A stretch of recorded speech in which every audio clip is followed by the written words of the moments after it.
Hello there. Welcome to Now That You're Awake. I hope you are well. I hope everything is well with you. Alright, so today we will be considering divine scriptings. Divine scriptings. I'll read Hebrews 10:7. It says, "Then I said, Behold, here I am, coming to do your will, O God, to fulfill what is written of me in the volume of the book." Now, Hebrews 10:7 is actually quoting Psalms 40 verse 7. So I'll just read that in the Passage translation. It says, "So I said, Here I am coming to you as sacrifice, for in the prophetic scrolls of your book you have written about me." So it's hard to shake away the reality of some pre-writing. There is some divine scripting for your life. There is a predestination, not just because you're a Christian or whatever religion you embrace or whatever thoughts you carry along with you, but the fact is you were created, so there must have been some purpose, right? Okay, so there is a unique agenda for your life, separate from anyone else's. You are very, very unique, and everyone has got that. Everyone has got something written about them. So the key question is, the key question today is, can you know what has been written concerning you? Can you know it? Can you consciously walk in it? Can you find it?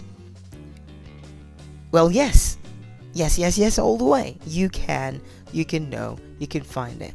So we are going to consider just a few things that you need to take. They're just action steps or exercises that will help you find this thing called a destiny, an agenda for your life. The first one is observation. You have to be attentive and notice things a lot more. Pay attention to what you do and say. In fact, pay attention to what you're paying attention to. Pay attention to what is being frequently, predominantly, or firmly said to and about you. Why? That's because a rule of life for you, an insight into your purpose, and an idea of the direction you should go on or avoid is being hinted. Okay, so when you hear a thing over and over again, it's definitely not arbitrary. It is that there is something that you need to pick, and if you pick it, it will help you. No matter how many times you've heard that thing, you may hear it over and over again, but you need to know what is behind it. So you need to learn to observe. So listen, eternity has been put in your heart. Pay attention to how you can live it out. There is a purpose. Okay, so observe. Number 2, sense. Sense. The real you is spirit. The things about you will thus be spiritually discerned. You must engage your inner self to discover the things about you that are not quite obvious. Okay, so let your senses be opened. Now, spiritually inclined people have an advantage here because they exercise the spiritual senses more. But in truth, every creation of God has the ability to tap into that place. If you see animals, they know when danger is coming. Why? There is a sensing. It's been given to them. It's been given to you. You just don't exercise it. You just don't notice it. All it takes is a desire to see the spiritual, to not be afraid of it, not be scared of it. God reveals stuff to those who come to Him, who believe in the spiritual and respond to spiritual impulses. So be given to it. All right? So first is observe, 2 is sense, 3 believe. Without faith, it is impossible to please God. You have to have faith that you matter, that you mean something, and you will live a useful, contributing, blessed life.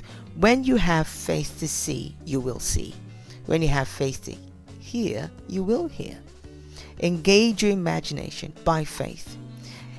If you engage your imagination by faith, it is the most empowering thing you could do for yourself. All right, and this ties in with number 4. Okay. Number 4 is own these things you've observed in actionable ways. That means take faith-filled steps. Take up or create opportunities around what you sense and believe to be the right things to do with regard to your destiny.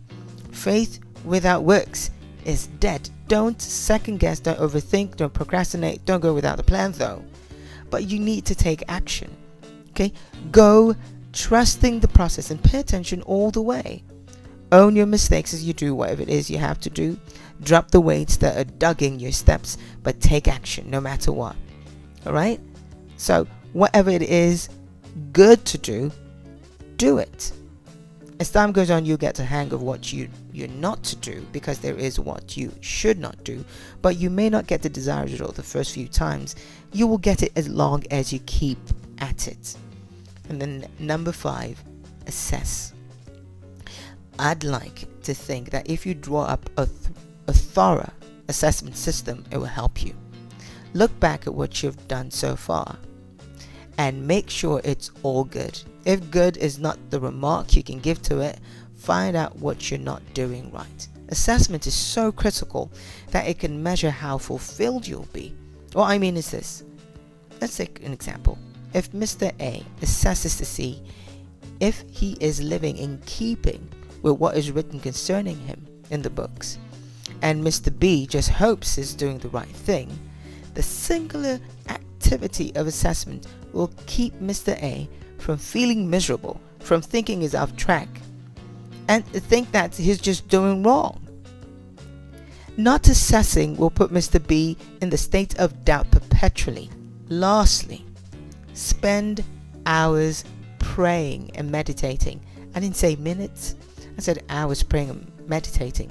You can find out what has been allowed you in this life if you only seek desperately and with all your heart. You know what Proverbs 25 verse 2 says? It is the glory of God to conceal a thing, but the glory of kings is to search out a matter. Be a king. Search out the matter. It's for those who desperately seek. Look, seek and you will find. You will find out that there will be habits, mindsets, etc. that you will have to drop on your quest, but it will be well worth it. You will be better and you will find your purpose. Alright, so take all of this into account. Listen to this again if you can, and have a great day.